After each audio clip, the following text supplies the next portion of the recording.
Bueno, tenemos el ejercicio en donde lo primero que nos piden son dibuje con flecha los componentes del vector campo eléctrico y el vector campo eléctrico en el punto A. Nosotros ya sabemos que el campo eléctrico, aquí, campo es igual a menos 2250 y tongo más 2250 J tongo. Con eso, ¿qué es lo que nos está diciendo? Que en un sistema de coordenadas tenemos que considerar que para X, donde está la Y tongo, está con menos, es decir, que eso va hacia la izquierda. O sea, que la componente en X va a ir hacia acá con una magnitud de 2250. Y ahora en J tongo, si nos damos cuenta, es positiva, lo que quiere decir de que en la componente Y nuestro campo eléctrico va a ir hacia acá arriba con una magnitud también de 2250. Eso es la letra A. Ahora, para la letra B, cuando me dice ¿son Q1 y Q2 positivas o negativas? ¿Y cuál es su valor?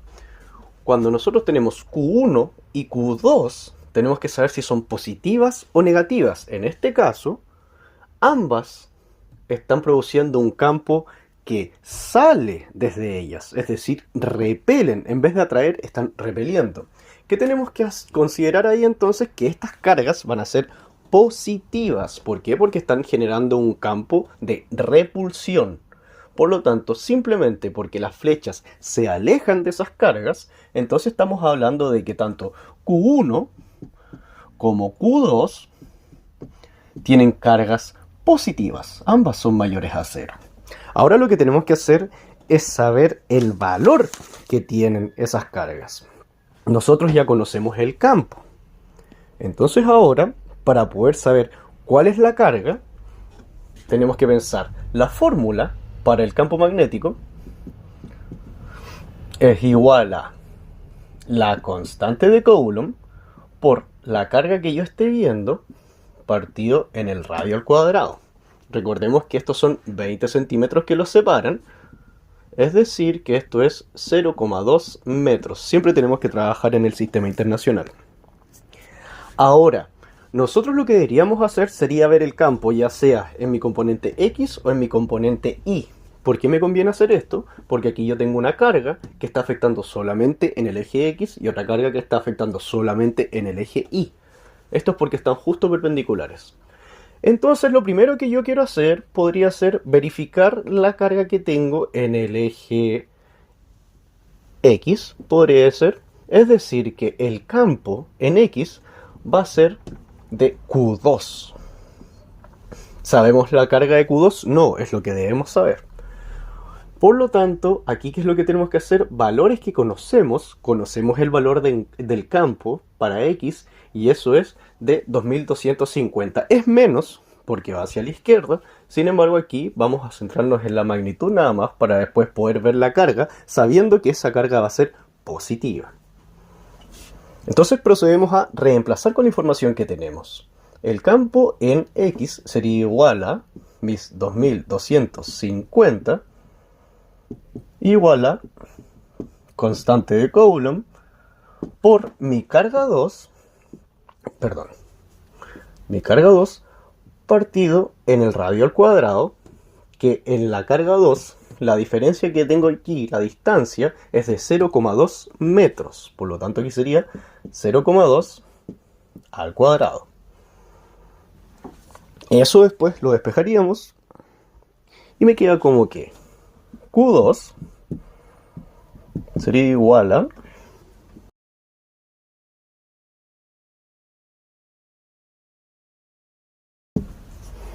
esa sería la expresión entonces, sacando desde la fórmula de mi campo en X, yo simplemente reemplazo mis valores, aquí puse el slash para poder tener espacio acá. Luego, cuando yo despeje, mi carga 2 me queda igual a 2250, por 0,2, ok. Ahí sí. Me queda entonces que es 2250 por 0,2 al cuadrado. Eso partido en 9 por 10 elevado a 9, que es la constante de Coulomb, quedando que la carga 2 tiene un valor de 1 exponente menos 8 coulomb. ¿Ya? Ahora, ¿qué pasa? Yo acabo de sacar cuánto es la carga que tengo en Q2. Si nos damos cuenta, tanto la componente vertical como la horizontal tienen la misma magnitud. Y sabemos que ambas cargas son positivas. Por lo tanto, lo que podemos decir es que tanto Q1 como Q2 tienen que tener el mismo valor de carga. Por lo tanto, también podemos decir de que Q1 también va a tener una carga de 1 exponente menos 8 coulomb. Recordemos que esto es lo mismo que decir 1 por 10 elevado a menos 8 coulomb. Con eso ya tenemos las cargas que hay ahí. Para la letra C, nos dicen, sin usar la ley de Coulomb, calcule la aceleración inicial que tendría una carga Q sub 0 de 5 nanocoulomb de masa 5 por 10 elevado a menos 6 puesta en el punto A. Supongo que las únicas fuerzas presentes son las eléctricas. Ok. Cosas importantes que tenemos que saber de acá es que fuerza es igual a mi carga eléctrica por el campo eléctrico. Y datos que tenemos por enunciado es que mi carga que tenemos ahora es de 5 por 10 elevado a menos 9, que son los nanocoulomb. 5 por 10 elevado a menos 9 coulomb. Ok. Ahora, nuestro campo, tenemos una componente en X y una componente en Y. Podemos trabajarlo simplemente cada una por sus componentes sin tener que ver el resultante de esos dos vectores. Por lo tanto, entonces aquí yo lo que voy a hacer va a ser reemplazar, y sé que mi fuerza va a ser igual a 5 exponente menos 9 por mi campo, que voy a dejarlo simplemente con las componentes que tiene, es decir, menos 2250 y tongo, y por el otro lado tengo 2250 positivo J tongo. Okay. ¿Qué es lo que se debe hacer aquí? Simplemente multiplicar. Esto va a multiplicar aquí, hablando solamente de componente X, y esto va a multiplicar solamente acá, multiplicando la componente Y, que está en términos de Y tongo y J tongo. De aquí obtenemos que la fuerza es igual a menos 1,125 Y tongo más 1,125 J tongo. Tenemos la fuerza resultante. ¿Y qué nos están preguntando? Nos están preguntando por la aceleración inicial. Bueno, nosotros conocemos la segunda ley de Newton, en donde sabemos que fuerza es igual a la masa por la aceleración. Aceleración es un vector, es decir, va a tener una componente vertical y una componente horizontal, que es justo lo que tenemos acá. Y también nosotros tenemos por enunciado la masa de la carga. Y nos dicen que la masa que tiene Q es igual a 5 por 10 elevado a menos 6 kilos. Ok, entonces lo que yo puedo decir ahora es que si yo reemplazo los valores que conozco, lo que me va a quedar por ver es la aceleración. Es decir, que aquí yo voy a tener menos 1,125 Y tongo más 1,125 J tongo va a ser igual a mi masa por la aceleración. Mi masa es 5 por 10 elevado a menos 6 y mi aceleración es lo que yo debo saber. Entonces aquí yo simplemente puedo despejar para saber cuál es el valor de la aceleración. Es decir, que este puede pasar dividiendo para acá y me quedaría finalmente que la aceleración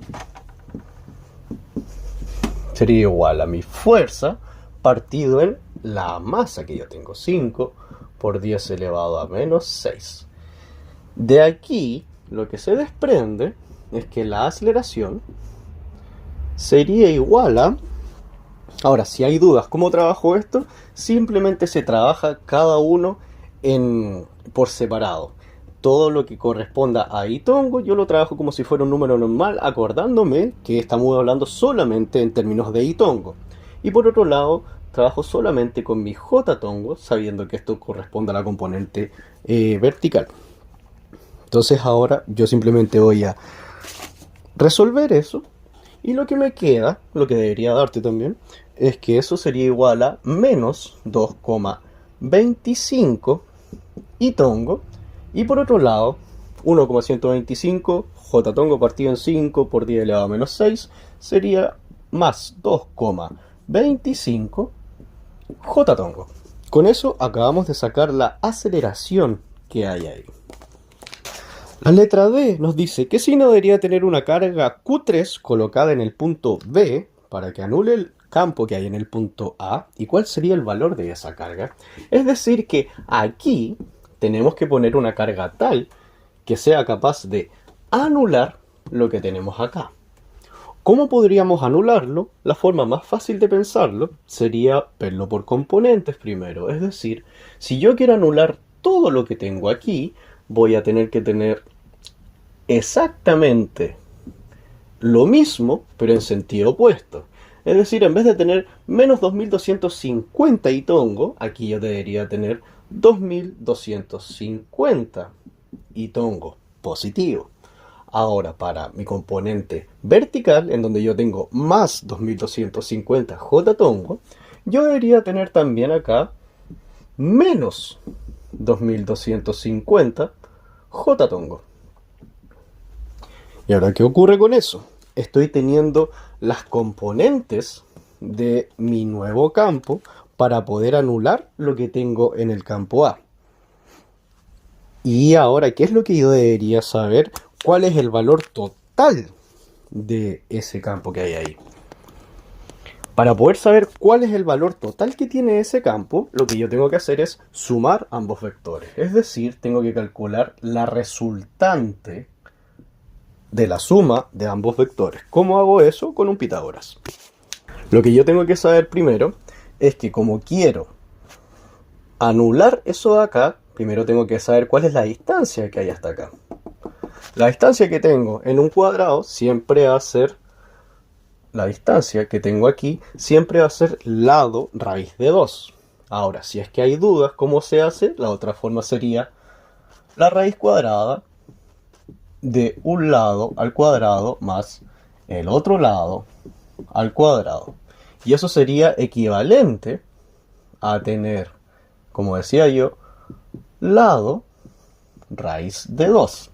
Y eso como resultado nos da 0,2828. Es decir, que esa es la distancia que yo voy a tener de aquí a acá. ¿Por qué? Porque lo que yo quiero anular es ese campo que tiene acá con una carga aquí.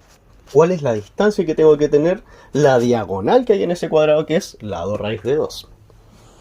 Entonces ahora nosotros tenemos el lado, pero necesito sacar acá el campo resultante.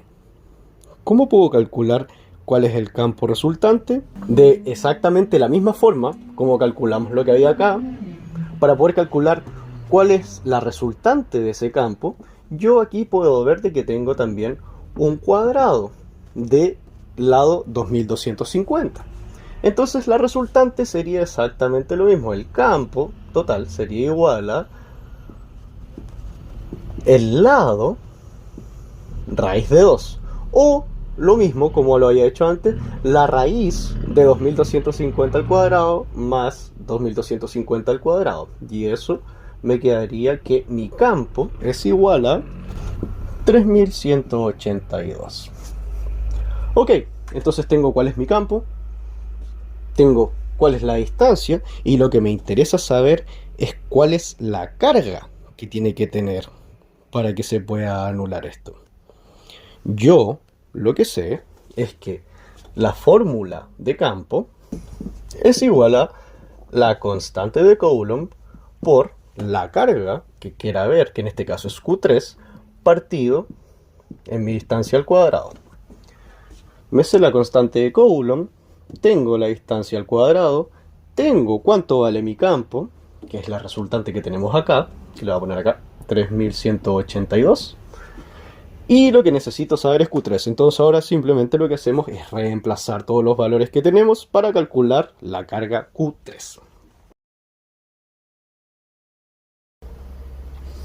De esto se desprende que Q3 es igual a 3182. Simplemente voy a reordenar todo esto por 0,2828 al cuadrado